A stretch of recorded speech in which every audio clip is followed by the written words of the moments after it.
Welcome my fellow Vault Dwellers to the Triple S Variety channel. I'm your host at Triple S, and in this video I'll be breaking down and reviewing the December 2nd, 2023 trailer for the first season of the Fallout TV show. Now let's begin. Point number 1, Vault 33 is a never before seen or heard of vault before in the Fallout lore, located in Los Angeles. As such, it's unknown if this vault had any form of secret social experiment assigned to it and what that experiment might be.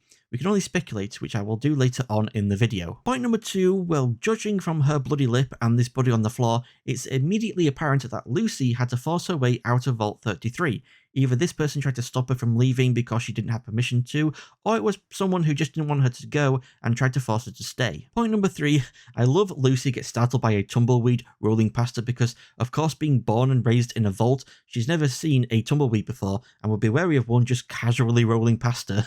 Point number 4, I've seen people voice criticism against this shot of a group of Brotherhood of Steel in what it looks like T-45B power armor because each set of armor seems to have the exact same damage markings on it. I am skeptical if that's what they're meant to be, since that would be a pretty big error to make when creating the suits for the show, but if it is an error, I hope they can fix it before release. Point number 5, speaking of criticism, people have voiced their dislike with the ghoul makeup worn by Walton Goggins for his character of Cooper Howard, since it's following the trend of ghouls looking less and less messed up as the games go on. For me, I just like to headcanon it that the longer a ghoul lives, the less messed up they become, depending on how well they treat themselves. Like Fallout 3 takes place in 2277, Fallout 4 in 2287, and this show reportedly takes place in 2296, 19 years after Fallout 3 and 219 years after the Great War. Point number 6, so we've seen so far some kind of mass freakout happening in Vault 33, a Cyclops who appears to be a Vault Overseer,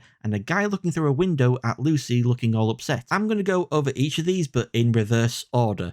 First, the guy looking at Lucy through the window is actually her dad Hank, played by Kyle MacLachlan of Twin Peaks and the Flintstones movie fame. He is also the Overseer of Vault 33, which must mean this Cyclops has to be the Overseer for a different vault.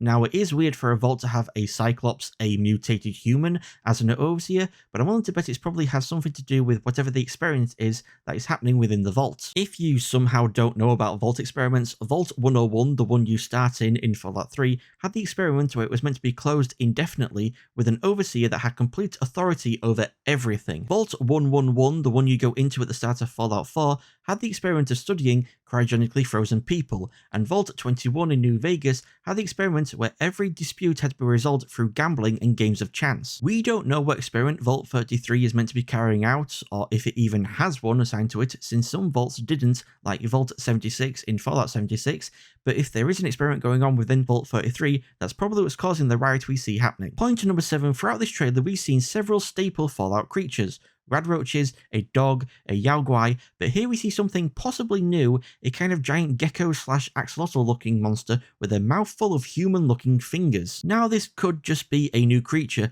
but those human fingers in its mouth got me wondering if this might actually be a centaur, a mutant composed of multiple other creatures combined together due to exposure to the forced evolutionary virus. And yes, you might say, but that's not how they looked in Fallout 3 in New Vegas, and you'd be right, but that was only due to game limitations. They couldn't make every single centaur look unique, that would be too much work, and so they just chose one design. I mean, this is what centaurs looked like in Fallout 1 and 2, so who's to say this isn't what a centaur could look like in this show? Point number 8, according to this Vanity Fair article, the Brotherhood of Steel airship we see at the end of the trailer is called the Caswennen, and according to the page for the Caswennen on the Fallout wiki, the name Caswennen is an alternative name for the ship sailed by King Arthur, the Prydwen, used in some versions of the Arthurian legend. The Prydwen, of course, being the airship we see the Brotherhood using in Fallout 4. I love the Fallout universe. The first game I ever played was Fallout 3, which is probably the same for a lot of people, and have since played New Vegas, Fallout 4, and the first game. At some point I will get around to playing the second. As such, I cannot wait to watch the first season of this show